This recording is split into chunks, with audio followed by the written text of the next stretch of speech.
Hey, folks, thanks for finding During the Break podcast. If you like what you hear, please share it with your friends, leave us a review.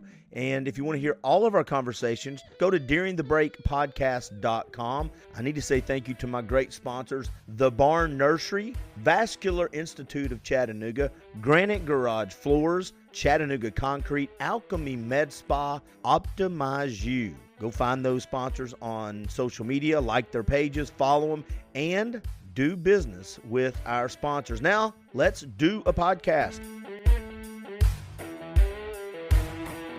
If there's ever a podcast that's going to get us canceled, this will probably be it, because we're going to talk about a taboo subject that certain people are allowed to talk about. And I don't mean by color. I just mean if you're on a certain side of an argument, you have permission to talk about it. And a lot of times if you don't, then if you don't have those viewpoints, you're not allowed to talk about it. And I know it goes both ways, but I don't think that means that we should self-edit, moderate ourselves if we have something we think we can contribute, or if we have genuine questions like I do in this conversation, then I think we should be able to do that. Couple things. First of all, I just want to get out of the way. And where's it? Oh yeah, I critical thinking, because we're going to talk about critical race theory. Critical thinking, a lot of times, everybody wants to be a critical thinker. I don't think we want kids to grow up and not know how to think critically about things and add different perspectives and all that. But critical race theory is not the same. And one of the things we're going to touch on today are, and let me pull this up because I've got it pretty well mapped out. We're going to talk about the philosophies and the foundations of CRT, the historical progression from Marxism and Marx and how it's kind of changed, some of the definitions and how to look for it as it's moved into our curriculum in schools, our businesses, our social media, rules and regulations, journalism, entertainment. We're going to try to talk all about this and work our way through it, knowing some of the questions I ask are coming from a naive perspective. Sometimes I think I know something and I ask it, and I might be kind of right, I might be all right, or I might be wrong. So if you hear me ask a question you don't agree with, or like, why would he ask that? My intent is to actually get answers. And I know the guy I'm bringing up, and I'm going to give him a chance to do his qualification, his disclaimer too, is if he doesn't know the answer, he's going to say, I don't know. He does not the person that makes stuff up. And we are going to be adding our narrative and opinions in this a little bit. And that's okay too. We all have opinions. One of the things that has frustrated me, and then Matthew Durham is coming up, we have gotten into this place to where if you're not a veteran, you can't talk about the military. If you're not a woman, you can't talk about abortion. If you're not a person of color, you can't talk about race. If you're not you insert the self-imposed narratives here. And my theory on this is, like with everything, it's not all true, right? That's not true. I should be able to talk about things that affect the world that I navigate in. My kids are going to grow up and have to deal with, which means I should be able to talk about race. I cannot tell somebody what it's like to be another race, but I can talk about how we all interact. I can't tell a woman what it's like to be a woman, but since they're a big part of my world, I can actually have an opinion on stuff, and that goes to policies and education, because at the end of all of this, we're neighbors. We go to church together. We buy groceries together. We've got to interact with each other, and we got to find a way to do it with maybe some disagreements. And so there's my disclaimer. I'm sure that I've missed something that somebody will send me an email and call me a name. That's okay too. If you don't know me that well and all you can do is call me names, and kick rocks. Go find people that know me and talk to them. Well, I don't know about that. I got a lot of people think I'm an asshole too. So hold on. Let's just bring Matthew up. Nobody thinks he's a jerk. Nobody. 3, 2, 1. What's up, Matthew Durham?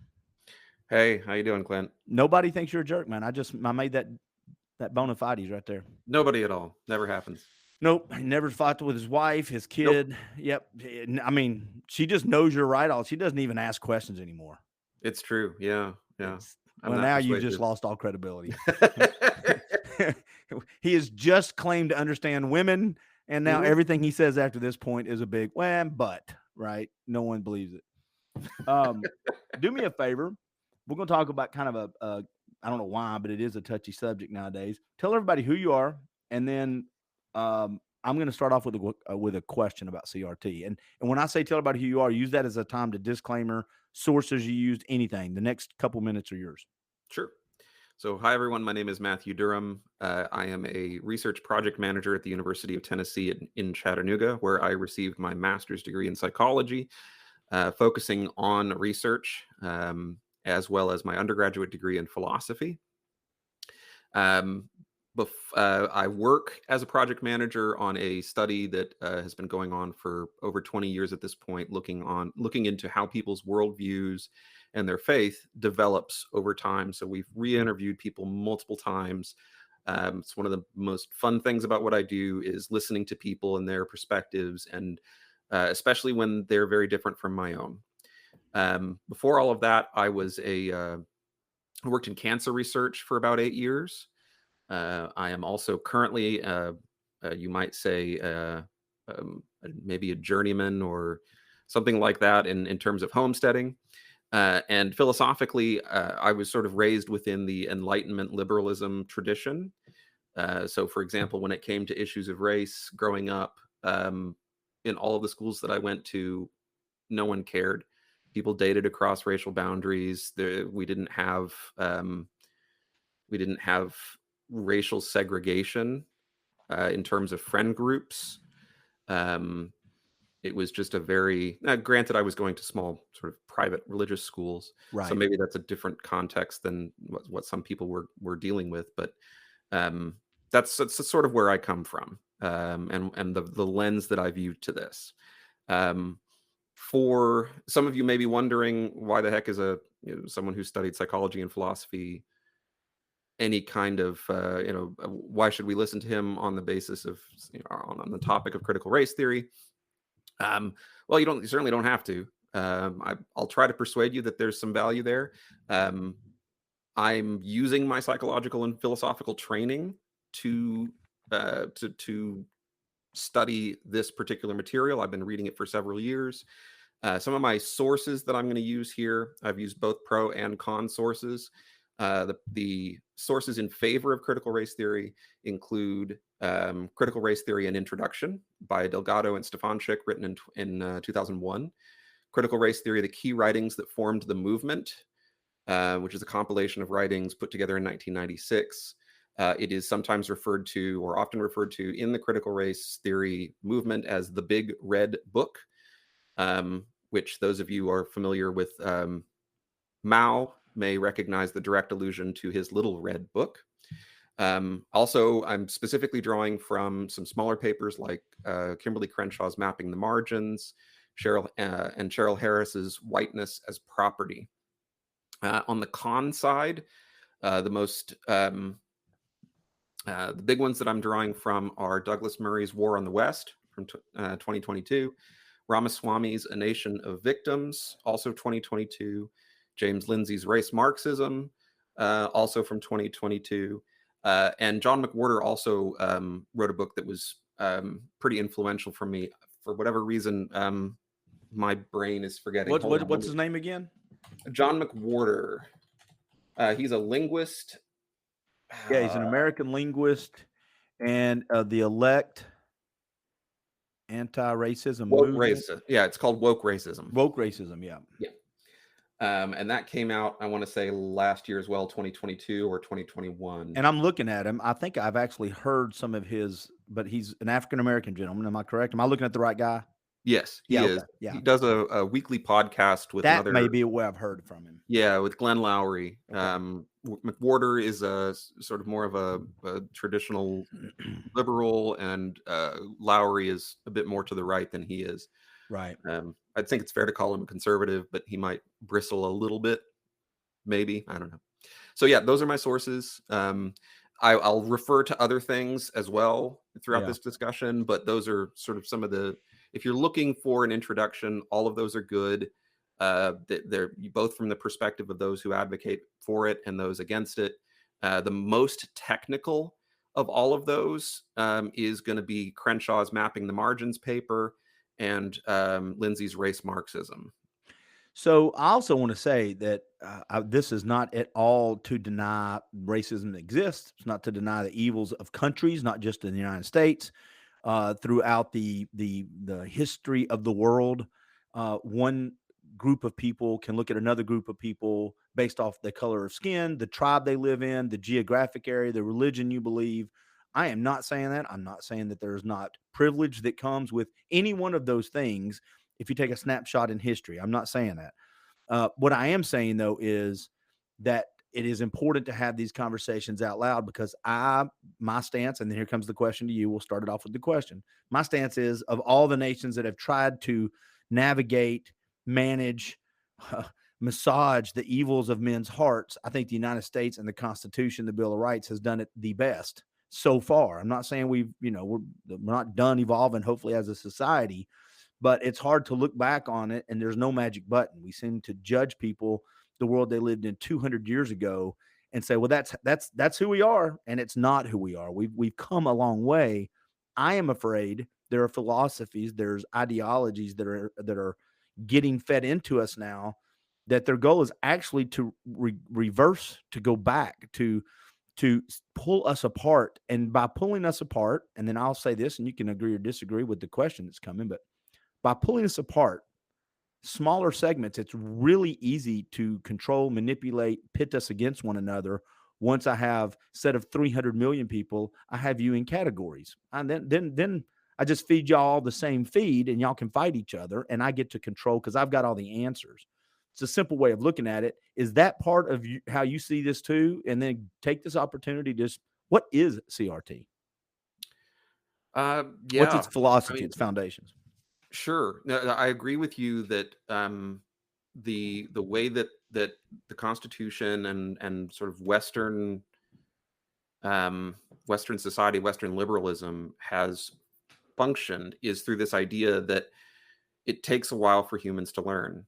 Right? We make incremental progress, and it's sort of modeled after the way that humans as individuals develop. You're young, you start learning things, you start integrating those ideas, and you continue to learn throughout your lifetime. So that ideally, by the time you're 50, you're a better person than you were when you were 30. Right.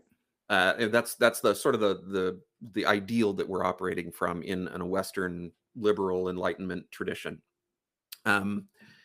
That is not the way that critical race theory sees the world, and we'll get into that. But it is opposed to the incremental approach to change and development and improvement. What is it though?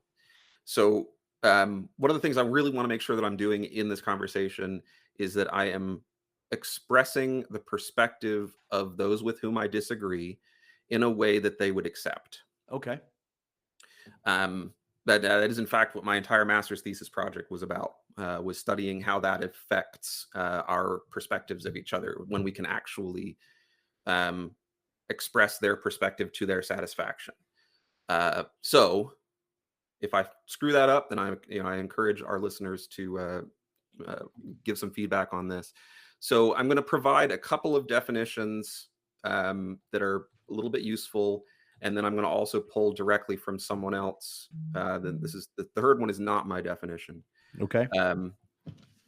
In fact, the first one is also kind of not mine. I'm mixing and matching to a degree here, but hopefully they would all agree. So the first definition is the belief that racism is the fundamental organizing principle of Western society. Okay. It is central to understanding inequality. Number two, critical race theory is a Marxian conflict theory of race in which the holders of bourgeois racial property, which they call whiteness, will intentionally or unintentionally hoard it to their benefit and to the detriment of non-whites, especially Black or African American people. And the last one, this is directly quoting from Lindsay's Race Marxism book. Critical race theory is what it does. And what it does is calling everything racist until you control it. So that's the definition that I think the critical race theorists are going to disagree with. Mm-hmm. But we can get into why there might be some disagreement there and why I would still argue that Lindsay is correct on that. Do you think it would be a good place to now that we have the definition sort of out there, like where did this stem from? And here's why. I'm going to say this. You don't have to answer this question now, but I'm going to throw it out there because by the end of the show, I think we're going to try to answer this maybe in a clumsy way. We hear all the time, CRT is not part of the curriculum. We are not using that for business re-education purposes. It is not part of that. It is not out there. That's the gaslighting by the Republicans or the conservatives. So before we can answer, is it being used in today's world? I think it's important for us to know where it came from, what it kind of looked like, and what's its purpose initially. Like, where did this little fire ignite, and when did it start getting called CRT? Do you have that info? I think, yeah, I think I can certainly shed some light on that. Um, I so, hope so. If not, we are screwed in this conversation, dude. and just as a preview to the question of is it in our educational system, and how would I demonstrate that to someone who is either sure that it is not, or Mhm. isn't sure and is looking for clarification. There's some two very easy ways that you can demonstrate that with, I would argue, absolute confidence. Okay. But we'll get to that. Yeah. Hopefully that will be useful to people. That's very good. You teased. You kept people in. I like it. All Yeah. right, man. Yeah, good job. You're a podcasting pro. All right. So where did this thing start from, and what's its tenets? So this is something that there will still be some disagreement on, but at this point, I think it is unavoidable that critical race theory is a Marxian theory. Um, those of you who have studied your history will know that Marxism, developed by Karl Marx, was a theory of conflict between the proletariat, which is to say the sort of the working classes, the non-property owners, and the bourgeoisie, who were the property owners. It's an economic theory, if you want to call it a theory, Right. where the ultimate solution to the problem of class oppression is to abolish private bourgeoisie property. That was when Marx went to summarize communism. He said it's the abolition of private property. Okay. It is a conflict. Marx used what he called a conflict theory, which is this notion that the best way to understand inequality and oppression is through understanding that the world is structured by the powerful, by the bourgeois, um, against the proletariat, against the working classes, through their possession and hoarding of private property. And it pits the oppressed against the oppressors, basically, right? Yes. Yeah. Yeah, it's always, a conflict theory pits the oppressed Right. against the And oppressors. we That would be that is better the if there was no private property, right? because then you eliminate oppression, Right. because you eliminate the means through which that oppression can be created. Gotcha. So that's sort of the foundational structure that we're going to be drawing from here. The differences, critical race theorists do not advance or don't like old school economic Marxism. They refer to it as vulgar Marxism because they believe that it does not appropriately center race as the fundamental organizing principle of Western society. Okay. What their argument would be, as best I understand it, is yes, there's economic differences between people, but if that's all you're studying, you're not getting to the core of the problem, which is discrimination based upon race. That's where it's sort of economic differences are an outcome of that. So they replace class with race as sort of the core analytical piece, the core construct. They are also focused on abolishing bourgeois property. They just replace it with they just switch out sort of economic property, land, means of production, that sort of stuff, with what they refer to as whiteness. Okay. They are not using any of these terms in a way that we would use them in general conversation.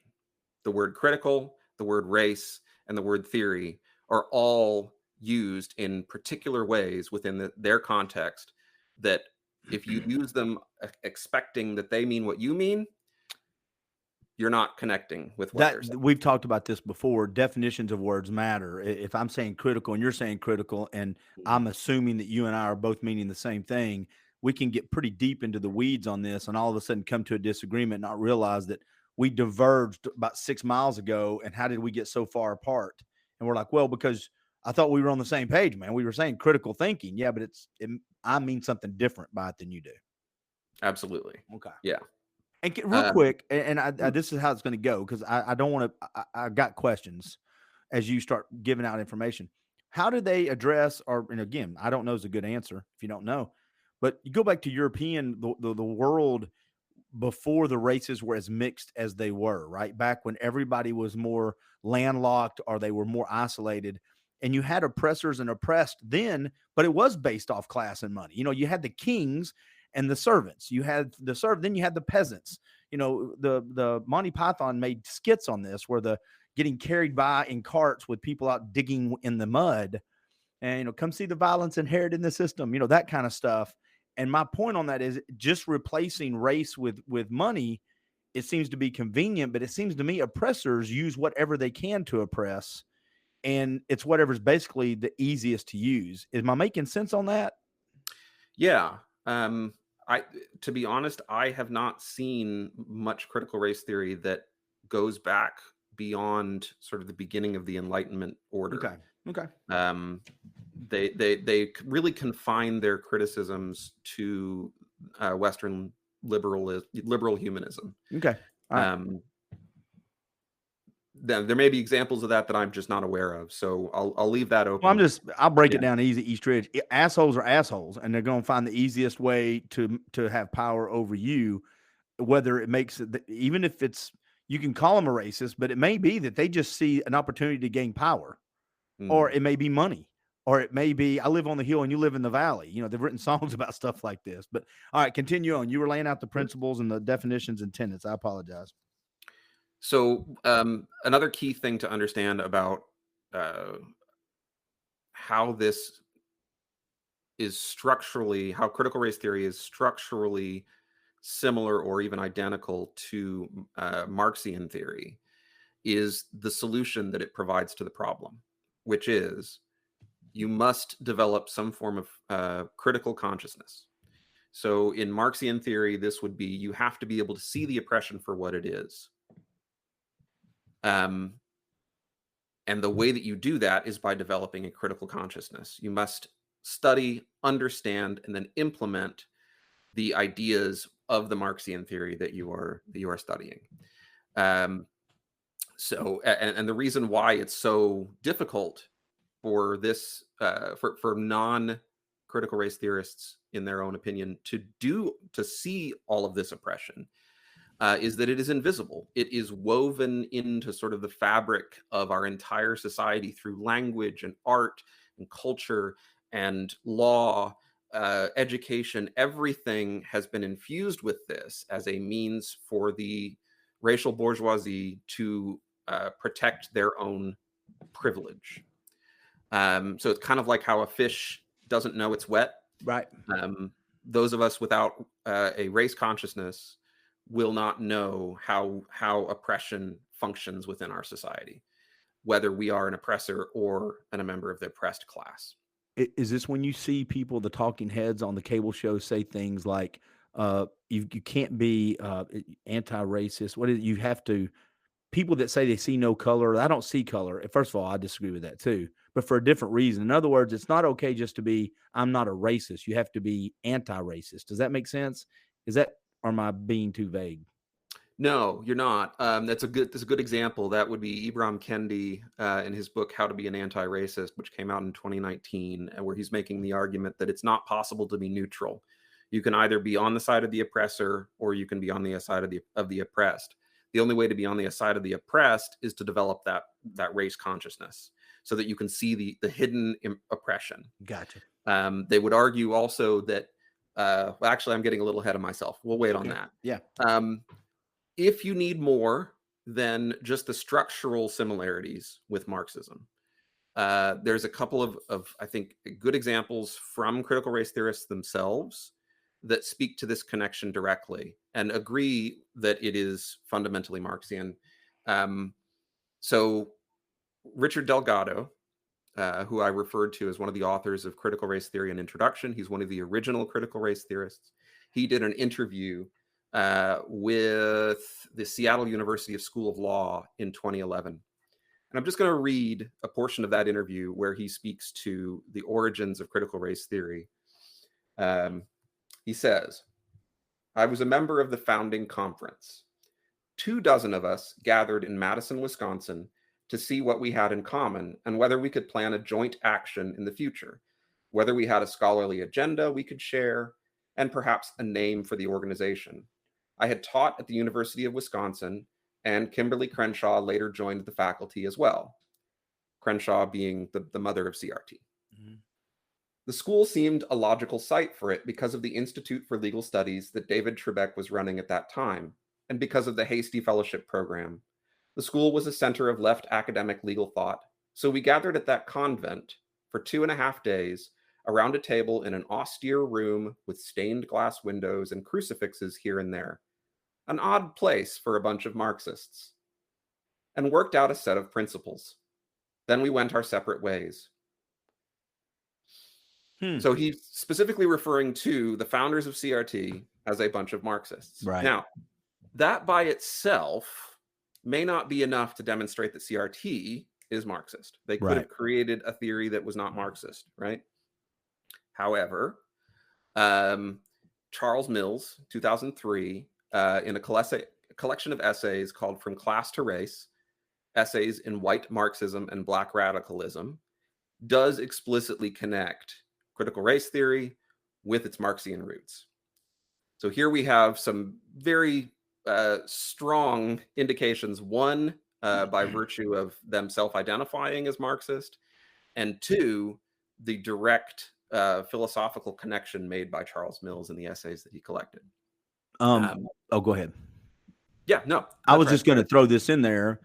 It's related somewhat. The circles overlap a little bit, but the founders of BLM came out as trained Marxists. You know, the videos got pulled down kind of quick, and then I think they've resurfaced now. But I don't think at times I'm trying to put this in a good way. If I'm a Christian and I am asked to make decisions, I'm probably one of the filters I may use is I make decisions based off my morality, and the thing is the Christian filter. If I'm insert whatever it is here, it's hard to remove that. If you're a self-proclaimed Marxist, then a lot of the stuff, you know, that you filter through is going to come through that filter. Plus, you get to start seeing the actions of people and what they're putting in place. And when, you know, 1 + 1 = 2, you go, okay, well, that equation makes sense then at that point. I know that's a little bit of a tangent, but I mean, it's still just trying to make it to where we see it now in real time. That everybody go, it's not Marxism, it's not that. And I'm like, they dismiss it because I think it's uncomfortable, but it seems to be the case. Yeah, I mean, I would expect, most people should expect that if Matthew Durham is doing a new study or writing a paper, he's going to do it within sort of the philosophical context that he advocates, the tradition that he comes from. That's right. And if I'm not, then you would expect that I would say that somewhere, right?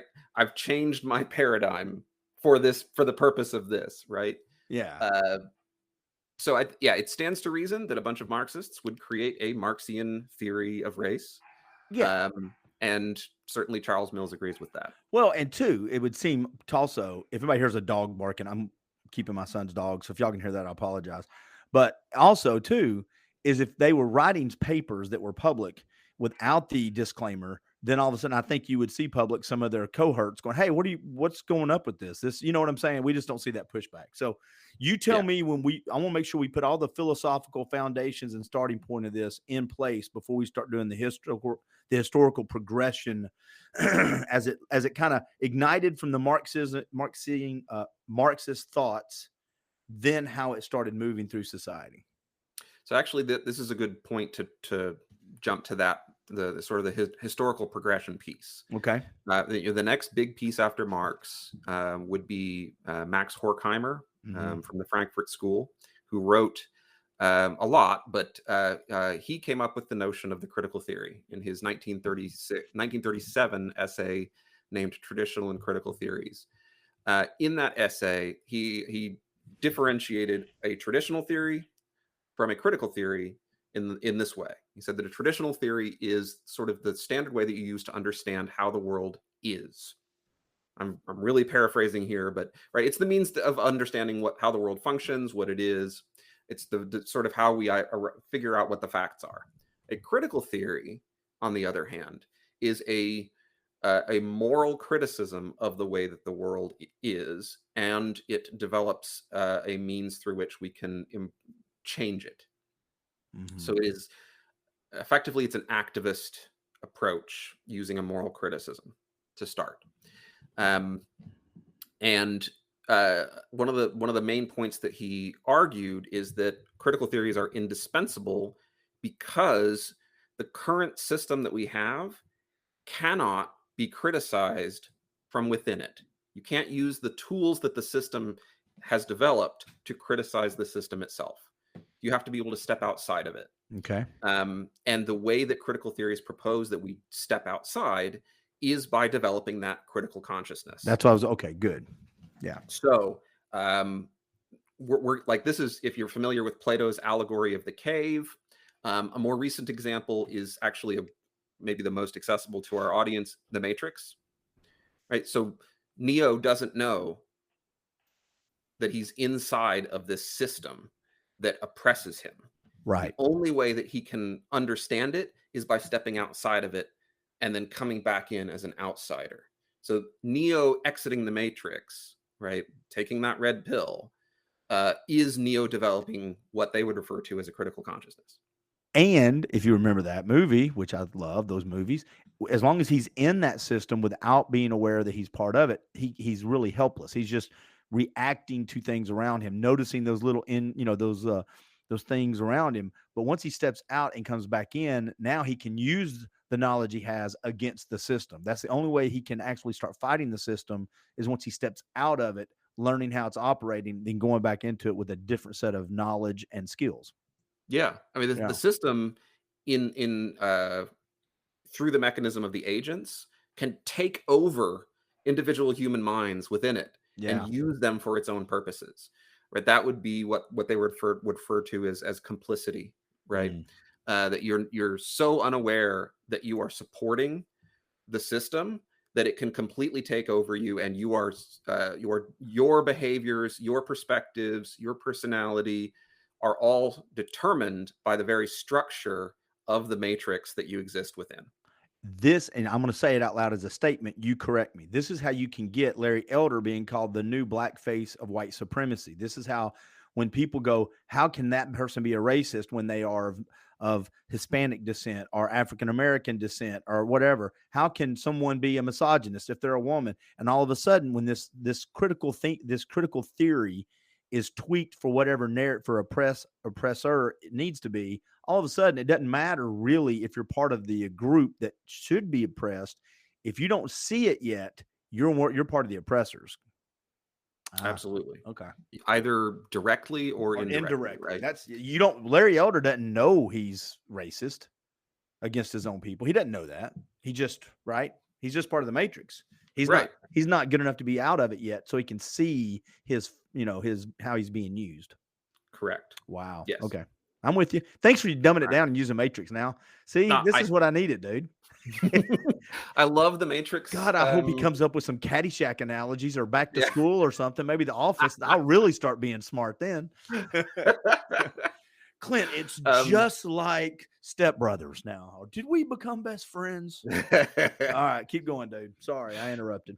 That's all right. Yeah, like the Matrix is a fantastic allegory here, and it's very useful for most folks. So I hit upon that idea a day or two ago for this conversation. It's like, that'll work. That'll make it make a lot more sense. It does, yeah. And you can't understand what the Matrix is when you are within it, right? You have to first exit out, right? And then you can develop this understanding. And so they will tell you that is what we can provide, because we have used our critical theory to step outside of the existing system. We can see it from the outside, and you can see it too if you adopt this lens that we have to unplug the thing from the back of your head. That's right. Yeah. Okay. So it is fundamentally based upon requiring that you trust on the front end that they have stepped outside of the matrix. you have to trust that there is a matrix, and you have to Mhm. trust them that they have stepped outside of it and that they know how to help you step outside of it. So this is a case of them claiming special knowledge, inaccessible to anyone who has not followed the same path that they have.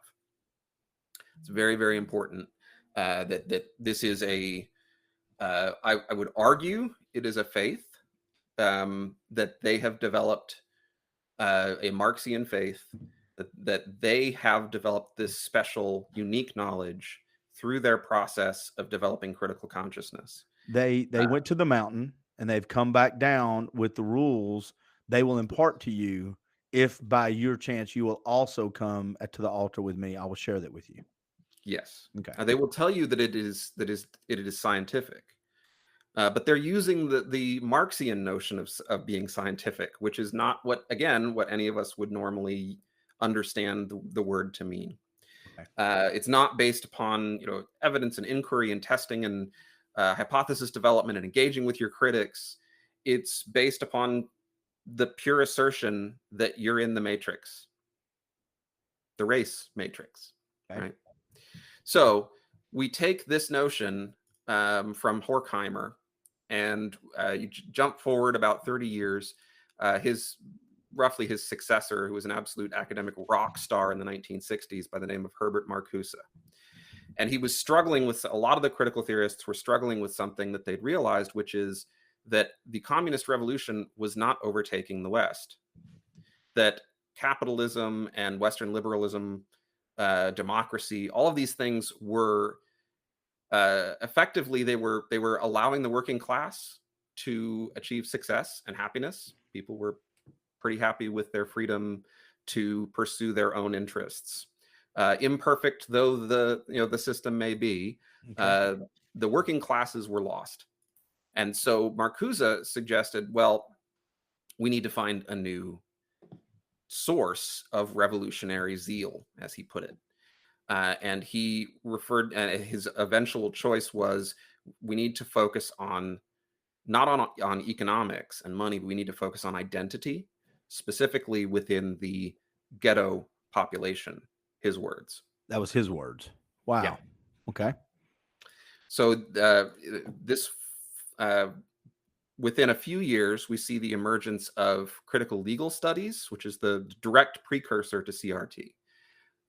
Derek Bell and Alan Freeman and Derek Bell's PhD student, Kimberly Crenshaw, all three of them sort of working to develop, these are the biggest names in the field at least, to develop this notion of how civil rights has been, it's one of those things where it sounds like civil rights are good for race relations and for equality, but the argument that they used was it's a veneer. It hides the actual racism that's built into the system and thus makes it more pernicious because it's harder to see and therefore we can't eliminate it as easily. It's like basically painting over black dangerous mold with white out. That would be a good I mean, analogy. your basement's got all the mold that's dangerous in it. Instead of eradicating the mold, we're just going to paint over it with some seal block, and it's going to look great, but it's still probably going to kill us as we breathe it in. That's Right. that would kind of be is dumbing it down for Clint again. Okay. Yeah, and Bell is perhaps best known for his, I would argue, paranoid, but they would argue accurate description of why the racial bourgeoisie, whites and the white adjacent folks, and the Larry Elders of the world, why they put in place things like civil rights and affirmative action and whatnot. And his argument, he called it interest convergence. The only time that the racial bourgeoisie will act in a way that seems like it's helping the racially oppressed is when they perceive the interests as aligning, right? When they see that they can benefit off of it. So it's this very cynical approach where anytime you see something that looks good, you have to look for the inevitably present secret racist motivations behind that thing. Oh, Is that their take on the movement in the 60s and 70s, the Martin Luther Kings? I mean, is that they're saying that only because they come to this convergence of interest with people of different races, that's it? There's just an opportunity to gain some control and maybe to better my life a little bit. Is that right? They don't typically go directly after Martin Luther King Jr. Well, no, but I mean, if they're throwing the whole movement under the bus, and again, that you're not saying that. I guess I'm misstating it. Okay, Clear me up a little you're bit. not. Okay. You're not. You're Okay. on. You're absolutely on the right path. So I feel like I my referred. teacher's going, Clint, you're so close to getting it, buddy. No, you're dead on.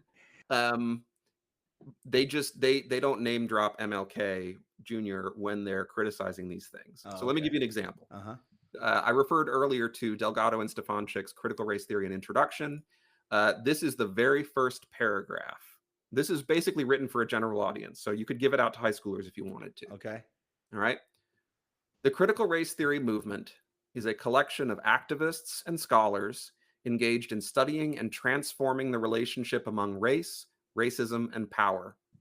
The movement considers many of the same issues that conventional civil rights and ethnic studies discourses take up, but places them in a broader perspective that includes economics, history, setting, group and self interest, and emotions and the unconscious. Here's the key part. Unlike traditional civil rights discourse, which stresses incrementalism and step by step progress, critical race theory questions the very foundations of the liberal order, including equality theory, legal reasoning, Enlightenment rationalism, and neutral principles of constitutional law. Oh, so wait, whoa, hold on a second. Neutral principles of constitutional law. That's under the umbrella of what? They're critical. They said it's not what? That's something that they are questioning, something that they criticize. Basically, Yes. they're saying we don't believe that those laws can be neutral. I got you. Okay. Yeah. They're saying that any attempt at neutrality is wrong. Gotcha. Because Okay. you have to be race conscious. Okay. Right. And the sort of a neutral principle of constitutional law, right? Person A who happens to have one skin color, person B who happens to have another skin color, they commit the same crime, they should have the same punishment. Right. Gotcha. Okay. Right. That would be a neutral principle. But this is something that they question and that they push back against. Gotcha. Okay. Along with, as noted, traditional civil rights. Yeah. Right. This is 45 years after the civil rights movement when this is written. So, and I can tell you, based upon their criticisms, they are directly going after the arguments made by Martin Luther King Jr., especially the ideals of being colorblind, the ideals of considering people on the basis of the quality of their character rather than the happenstance of their birth. Okay. They see that as incrementalism. They see that as papering over or painting over the mold and not dealing with it directly. Okay. It is a revolutionary approach, which is another thing that tells you it's Marxian. Okay. All right. So, so Marcuse, that's critical legal studies develops in that context into critical race theory in the late 80s with the mother of CRT, which is Kimberly Crenshaw. You'll see her going on the news, being interviewed by Joy Reid and whatnot. She's very, very well known. And she was the one that her most influential paper that I did reference as a source, Mapping the Margins in 1991. She made a very legitimate point in that paper that deserves to be acknowledged, though it is not a new or, for that matter, particularly impressive point, frankly.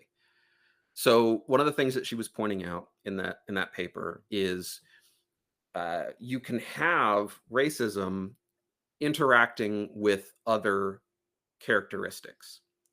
So, for example, if a company says, hey, we're committed to being diverse and inclusive, and we do that by race and say they've got, a bunch of Black men who they've hired, and we do that by gender, and so they've got a bunch of white women that they've hired, but they have no Black women. So you can argue in that case, well, does this company have a problem with Black women specifically? Right. That combination of factors can be something that would be invisible if you're only looking at race or gender by itself. And nowhere in here do we talk about being qualified for whatever positions, right? I just want to make sure I No. understand. Okay. All right, keep going. All right. Yeah, that's the current system. That's the matrix talking for you right there. Yeah, I understand. I feel the plug in the back of my head there, so it gets a little Thank you, Agent uncomfortable. Powell. Yeah. Yeah, merit is not really considered. Okay. So she takes from and the reason why that's not new or frankly all that interesting is that that's what we in the world of statistics would call two interacting variables, right? You have one variable that has an effect on your outcome and another one that has an effect on your outcome. But when you have both of them together, the combination creates something different and unique, like we talked about sort of with the race and gender diversity. And it's like two chemicals coming together, right? One chemical Yeah. affects metal this way, the other one affects it that way. You combine the chemicals, then put it on the metal, you get something different. You're like, wow, well, look at there. That's something. That's perfect. Yeah. Yes. Those are interacting chemicals and yeah. Okay.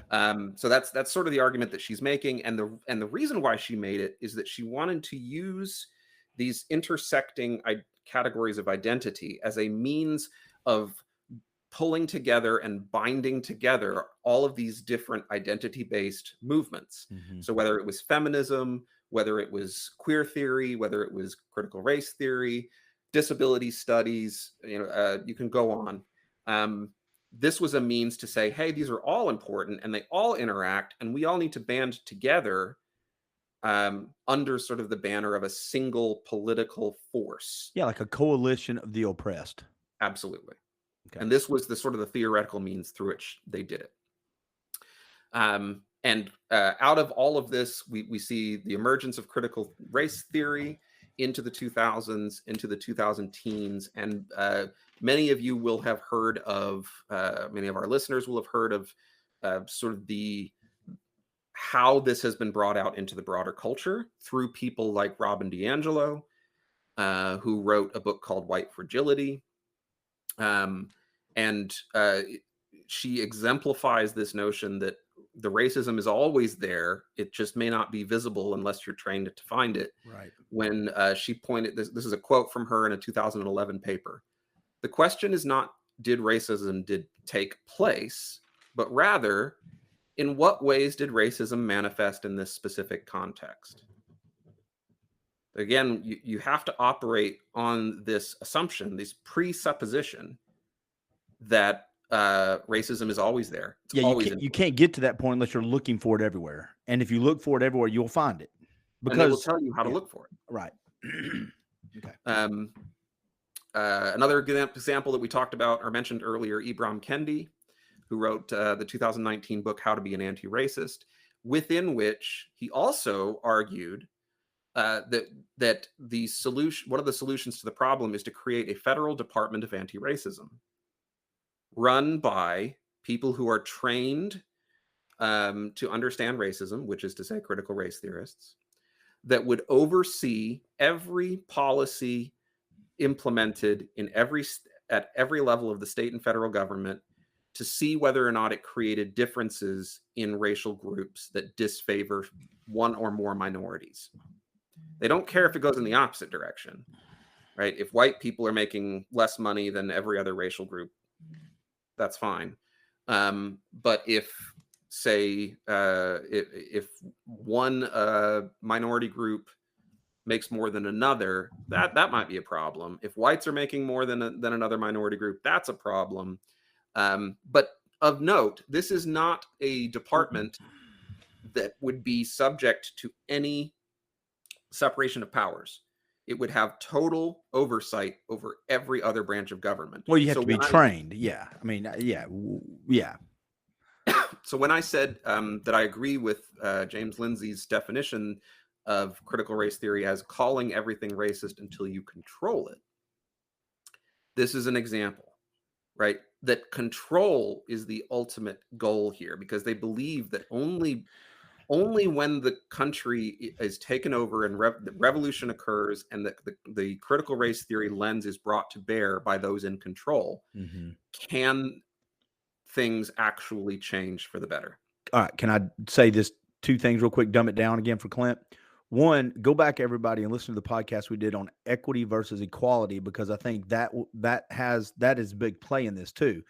If there's an inequity in outcome, then that means, according to this philosophy, someone has been oppressed. It's not just it's not a natural consequence of talent or merit or hard work or other things that may be some privilege. Maybe maybe you're an African American, but you're born into a good family, that's got more money, and all of a sudden, that data is excluded on a lot of these things because that doesn't fit the narrative. But equity versus equality I would assume, plays a big role in this. And then the other thing, that when you were just saying about control, I want to say this back to you. I walk into the department where Matthew is, there's 10 people. I am in charge of figuring out whether you are meeting the standards to the new the administrative state thing I'm in charge of, which is the anti-racist, right? I walk in and 4 of you don't pass my test. You say something a little bit weird. I've looked at your history, send you to re-education, retake the test. I start looking at things. If things don't meet my critical eye, I just simply replace you until I either replace you with someone that agrees with me, or you start stepping and fetching the way I need you to. And now all of a sudden, I've gotten control of the institution, not by electoral vote, not by consensus, and not by even force, really. I've got it simply by bending your will to my ideology on the backside. I make the meal in the back in the kitchen, and I bring it out to serve to you. So it doesn't matter who's cooking in the back. Everybody's going to eat basically the same food made the same way.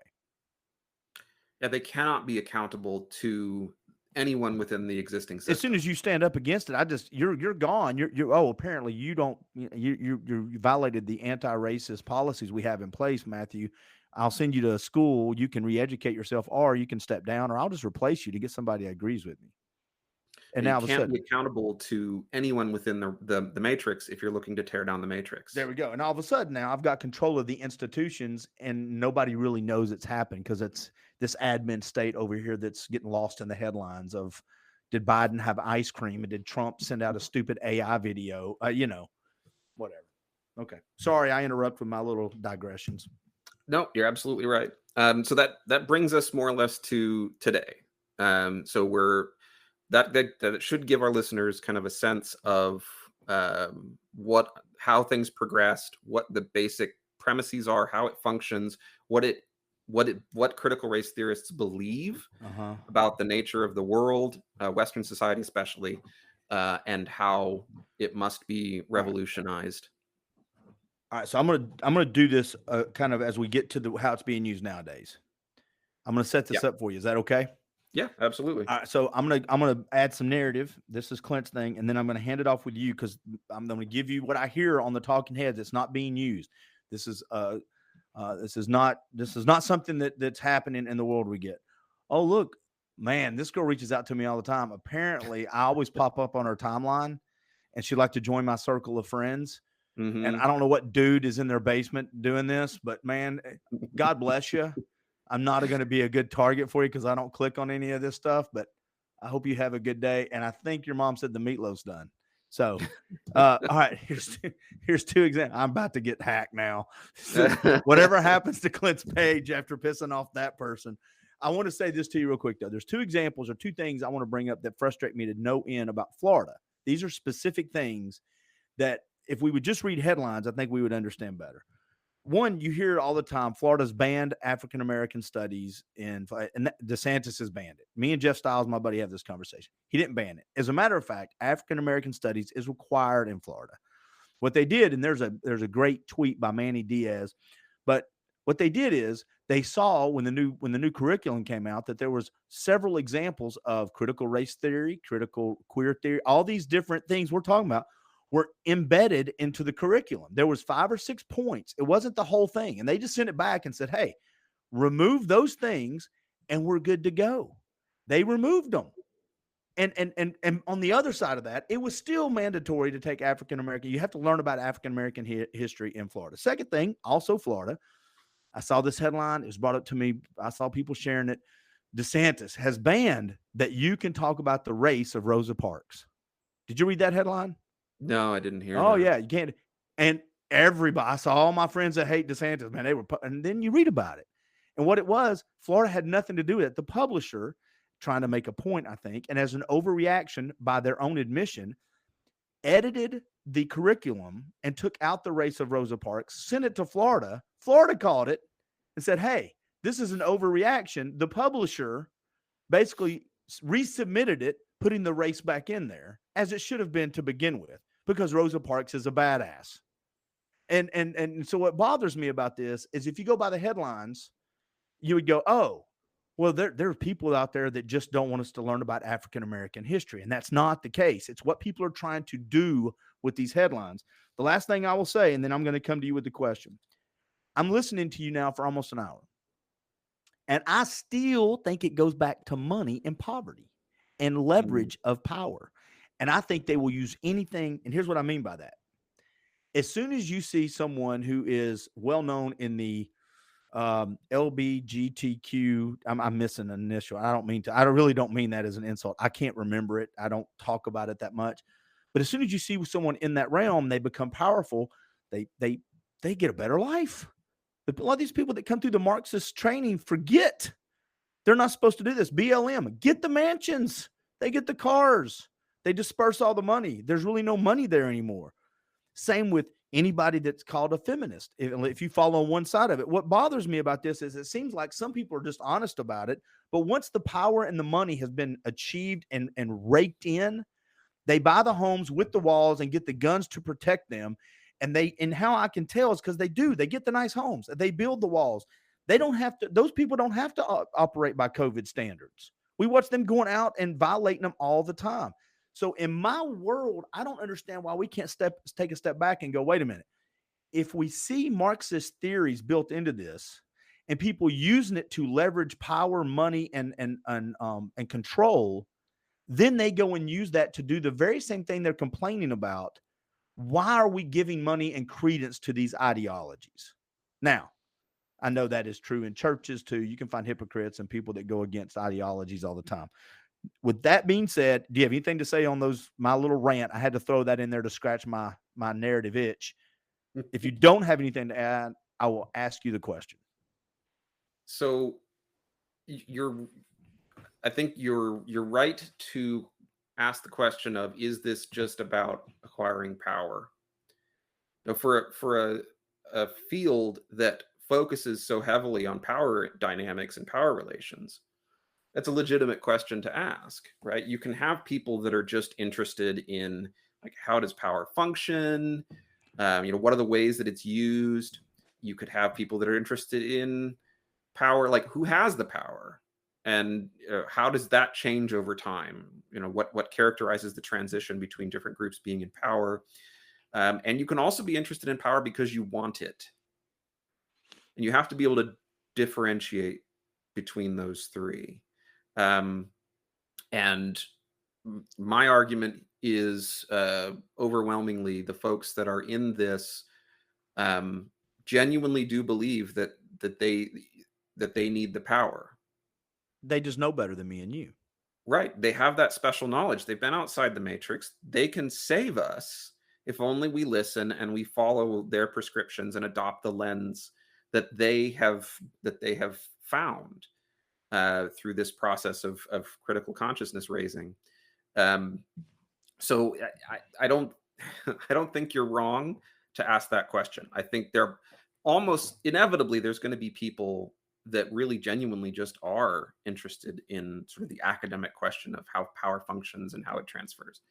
But you're inevitably also in a field that is so focused on power. Yeah, you're going to draw in people that are actually interested in having it. And like me and you, Eric, you and Eric talk about all the time, the ability to question who's in power, why they're in power, those are all good things. Critical thinking is vital. I want my kids to learn to critically think. I want to critically question things.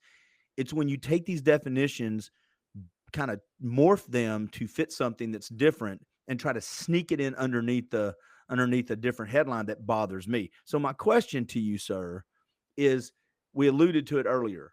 I hear this from talking heads all the time. Listen, CRT is nothing but a myth by the conservatives or the Republican Party or those who just want to racist. It's not being used. We're gaslighting people. It's a straw man, whatever, debate term we want to use, however we want to minimize it. And it drives people insane because we see businesses, sending people to be retrained. We see the schools and the parents at school board meetings. There's the examples of what's going on in Florida in curriculum. I know teachers that will tell you there are things they are not comfortable teaching sometimes. I know that. And so we see the libs of TikTok, we see all of this. Is it being used in today's curriculum in business and entertainment, social work, and social media? Is it, sir? Absolutely, it is. You're a liar. You're a bigot. So I'm just there are a couple of, I think when you hear someone suggest that, especially if you're actually in conversation with them, there are a few ways that you can respond with this that I think are irrefutable. There's just no way around it. Okay. One, anyone who says that it's not an education, I have to wonder, do they hate Gloria Ladson Billings? Why are they trying to deny the existence of Gloria Ladson Billings, the most famous theorist of critical race theory in education? She's been writing since the 1990s. Okay, she just wrote a book in 2021 called Critical Race Theory in Education, A Scholar's Journey, where she talks about confusion and misconceptions that education researchers have around race and inequality. So one, you're denying the existence of the most famous critical race theorist in education. Okay. Why do you hate that person? I mean, it's I'm being a little bit facetious. Yeah, I get it. Yeah, facetious. But like, do you not know about Gloria Ladson Billings? Okay, right. She's been around for 25 years, working on this stuff. Number two, and this is perhaps the easiest thing, if you can't remember Billings' name, is just go on your preferred search engine and look up the phrase critical race theory, K through 12 education, and look for all the books that have been published. Oh, really? Really? Mm-hmm. Okay. It's all over the place. You can find, I'm scrolling, not difficult at all to find a ton. Handbook of Critical Race Theory in Education, Critical Race Theory in Teacher Education, Critical Race Theory in Education, All God's Children Got a Song, Critical Race Theory in Education, Envisioning a Critical Race Praxis in K through 12 Education, Critical Race Theory, The Cutting Edge, Critical Race Theory in Education, A Scholar's Journey. Like we can go on and on and on and on. So if you think that all of these books that have been written and are being distributed to people who are studying education are not trying to teach people how to put critical race theory into education, I think you're a crazy person, frankly. You're denying the influence, the massive influence that would be necessary for this number of books to be out there. And number the third one, which is a bit more technical, is if you understand the structure of what it is that critical race theory is trying to do, which is it's trying to raise race consciousness in everyone to tear down the matrix. If you understand what it is trying to do and how it sees the world, then all you have to do is ask if the ideas and of critical race theory are being advanced, right? You might say, well, no one's teaching physics to 2-year-olds. Well, I mean, no one's like doing a course on like hydrodynamics or anything, force and vectors, whatever. No, they're not taking college level courses in it, but you can still easily talk about some of the more fundamental basic principles of physics. It's called laying a foundation. You go to third grade to get to 7th grade at some point in time, and they add on what you have learned previously. So they're not going to start off saying things like anti-racism or they're not going to start using words like abolitionist teaching. They're not going to. I'm looking at a dictionary right now of things that you can look for in curriculum. I mean, I'm just going through here. Anti-bias training, anti-blackness, anti-racism, centering, colorism, conscious bias, critical ethnic studies. And I'm just going to keep giving you a few. I want people to understand. You can go look this up. Cultural appropriation, cultural awareness, cultural let's see if I go back. Yeah. Relevance. Yeah. Representation. Oh, yeah. Sorry. Culturally relevant pedagogy. Yeah. Pedagogy's in here, diversity training, all of these things. And it goes, there's a equity versus equality. I'm telling you, it's hegemony. How do you say that word again? You're smart. Hegemony. Yeah, thank you very much. Anyway, inclusivity, education, institutional bias. There's these lists, and I know I'm ranting, but there's a list of things that if you're reading the curriculum, it's sprinkled in. I'm looking at stuff right now that it's not going to come out and said CRT on it, but they are derivatives of, leftover effects of, and I think intentionally pulled from and placed into other things. It's almost like when you're writing a code and they just change a little bit in the code that you don't notice, but the outcome's a completely different thing when you're doing the internet. Back to the matrix thing, right? I got 1,000 digits across the top in my little code bar here, the CRL. I replace this one, and it takes me to a different place. I get a different outcome. Yeah. Okay. Yeah. And you can teach a lot of these ideas in a more sort of basic way, using none of those terms. Just like you don't have to use any of the physics terms to teach kids about states of matter, right? They understand that you can teach at a level that will get through to them and be accessible to them, right? We've come up with the example here of of the matrix, which if I can come up with an example that is accessible to the general audience, I guarantee you the critical race theorists can come up with examples and explanatory analogies that can be accessible to a second grader. Right. Have they done? Absolutely. A lot of these books are precisely about that very problem of how do you get it into the curriculum in a way that is accessible to your students. So yeah, it absolutely is an education. They have been talking about that for decades, about the intent to get it into education. In fact, the book Critical Race Theory and Introduction does address that question as well. I don't have the page pulled up. But it was written, I think it last updated 10 or 12 years ago, maybe, is the version that I have. And they were talking about how critical race theory has become, was it indistinguishable from race scholarship? That may have been Kimberly Crenshaw that said that, actually. Right. But effectively, they've cornered the market when it comes to discussions on what racism is, how it functions, and how we have to behave in order to deal with it.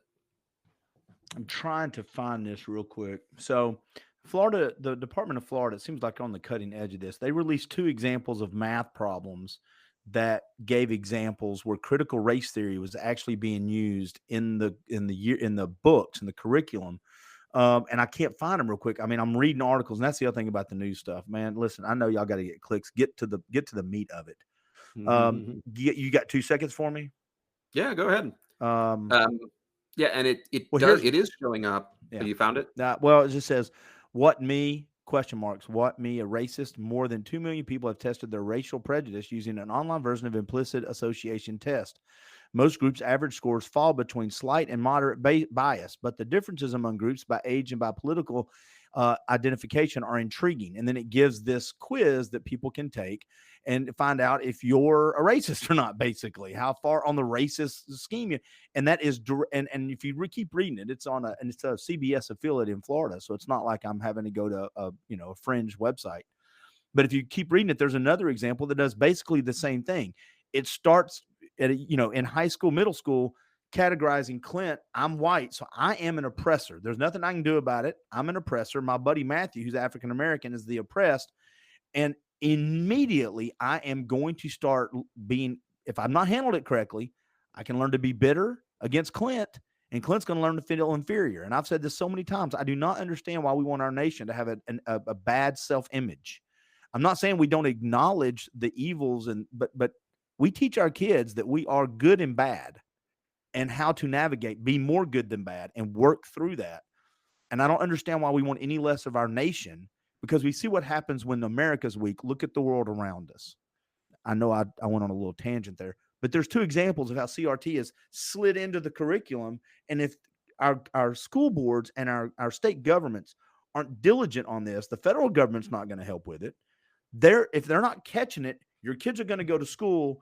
And these are just a few examples and terms we've given today of how it can be used and implied, much less what's being said that's not in the books. So there's Absolutely. my take on it. And yeah, you make a very important point when you talk about, you know, having the oppressor or the oppressed identity, and how incredibly crucial that can be to the development of children. A historical example that many of you will be familiar with is that during Mao's program of revolution, there were 5 black identity categories and 5 red identity categories. And you wanted to have a red identity, right? That was the way that you showed your revolutionary zeal. You did not want to have a black identity. So everyone was categorized under one or more of these identity categories from a young age. You know, you may be the kid of, you know, maybe your parents were landowners or owned a business. Now you become ashamed of yourself, right?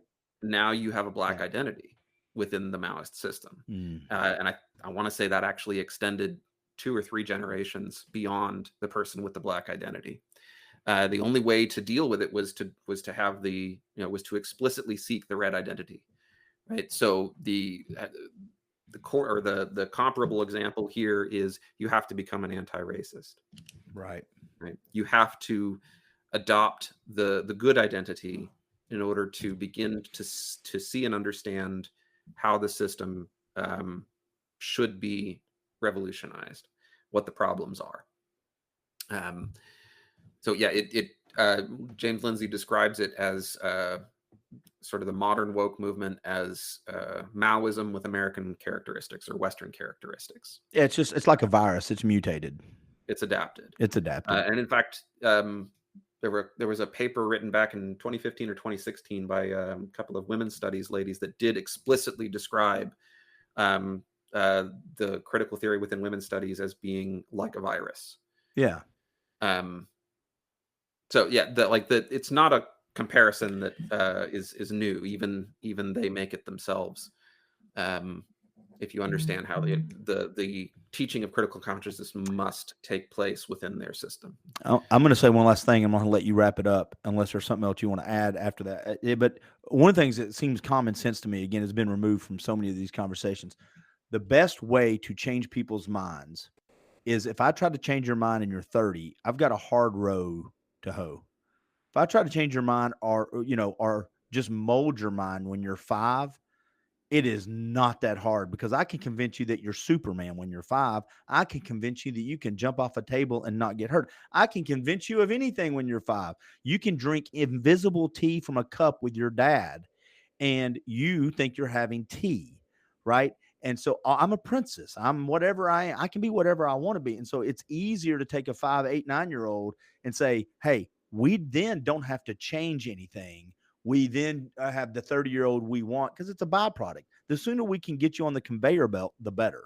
Thank you, Janelle, for watching. Everything, almost everything. Yeah. Or maybe everything is downstream from education. And I don't understand why this is that hard to understand. I mean, I think it's okay to indoctrinate our kids with some stuff, right? We want our kids to know it's okay to treat your neighbor right. I want my kid to say the Pledge of Allegiance. I want him to be a patriotic person. I also want him to think critically about things and question and ask. I'm not saying that we don't train our kids in certain ways. I'm saying we as the adults have to be intentional about what we train our kids, and not all things are created equal. Absolutely. Wrap us up, Matthew. What did I forget to ask, man? Some examples outside of education that might be helpful. Yeah. Several of you may have seen Coca-Cola's training program that was teaching its employees how to be less white. Mm-hmm. Right. Now, of course, that sounds massively racist to the general audience. And it should. Yeah. But when you understand that they consider whiteness to be a form of property, right? That's why they're saying how to be, to be less white is something that Robin DiAngelo has explicitly advocated for people to be. And in fact, she wrote an entire book called Nice Racism that came out after White Fragility, which was arguing that white progressives who believe that they get it, they understand racism, are doing more. I want to say the phrase was daily damage to people of color. So it's this. All she can advocate for is you need to be less white. You need to somehow abolish this racial bourgeois property that you possess. Of course, the only way to do that is to become anti-racist. So you'll see lots of examples using the CRT language and principles all across corporations. We've talked about how that's being driven by other factors, environmental, social, and governance factors, which we can get into. And we've seen it in our military. We've seen it in our government, the new standards that are implemented. And I want to say this to you real quick, and we'll get to let you finish up. All I have to do is replace the oppressor and the oppressed, and this model, this template can be used in queer studies. It can be used in when we're talking about the dynamics in feminism. It can be used in just about anything, because all I really need is an oppressor and an oppressed. Then I can start using the same terminology, correct?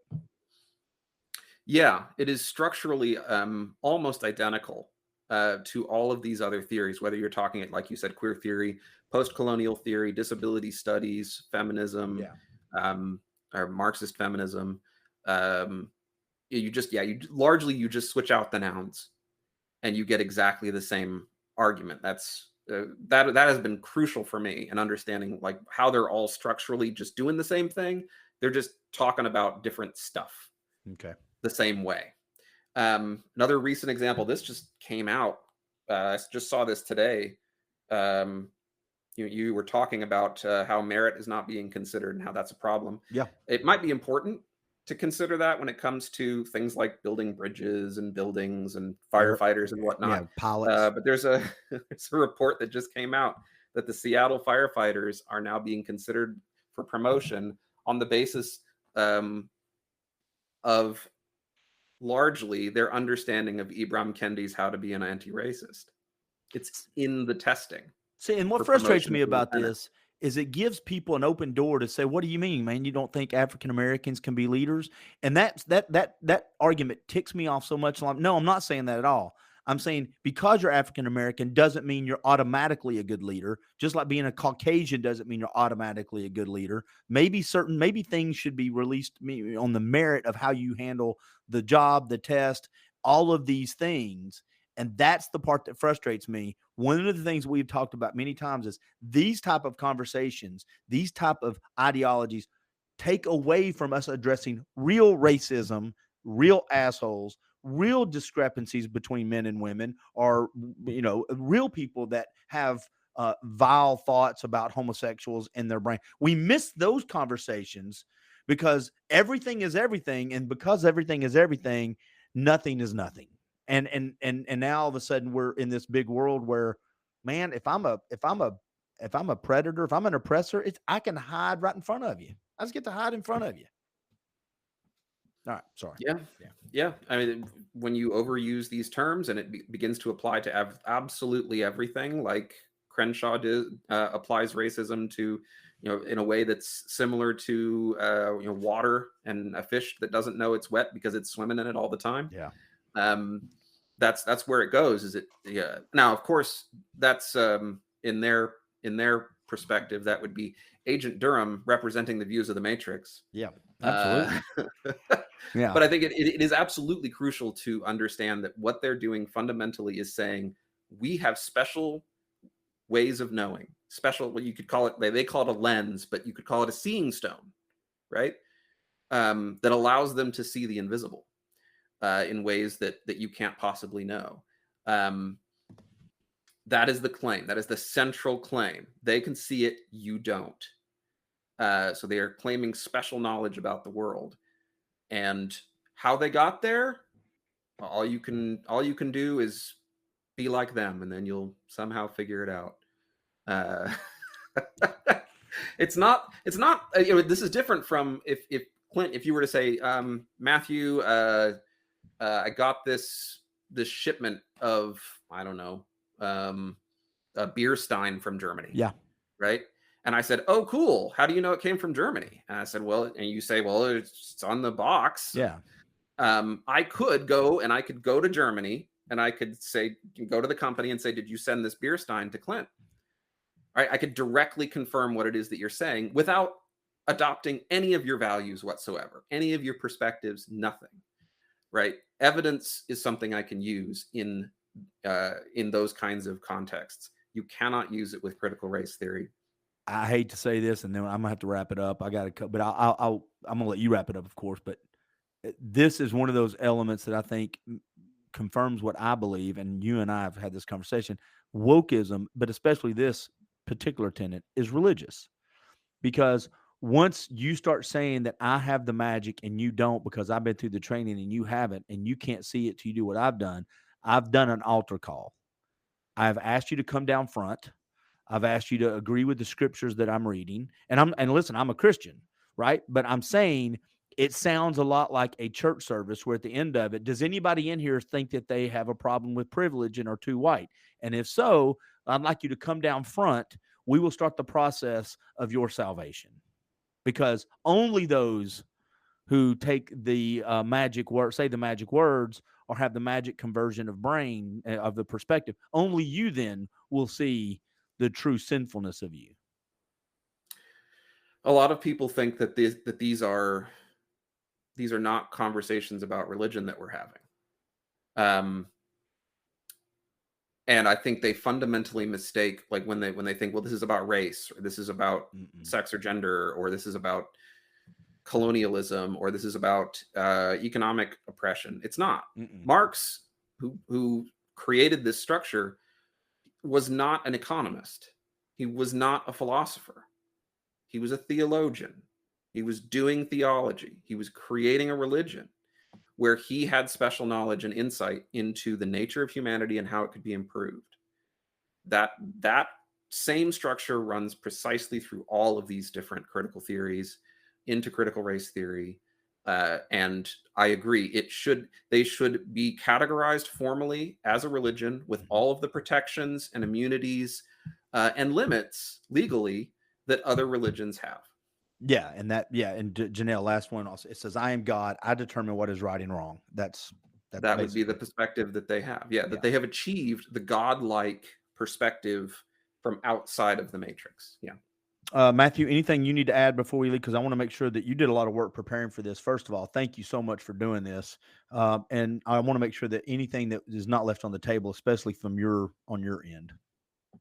Nope. I appreciate everybody for listening. And when I get canceled, we'll get you a job, dude. Pour one out for me. Yeah, we'll get you a job, man. Listen, I got a lot of friends. It's gonna be hard to cancel us, dude. And I don't got my homesteading, so yeah, we'll pull you along. We'll I'm telling you, you're gonna start checking red boxes, man. I hate to break it to you. Yeah, it's just, see, I can see him bristling now, but we'll figure it out. If something does happen, let me know. We've got the cavalry coming to you. Cool. All right, see you, buddy. Thank you, man, very much. All right, bye, everybody. Sure. Take care, everyone.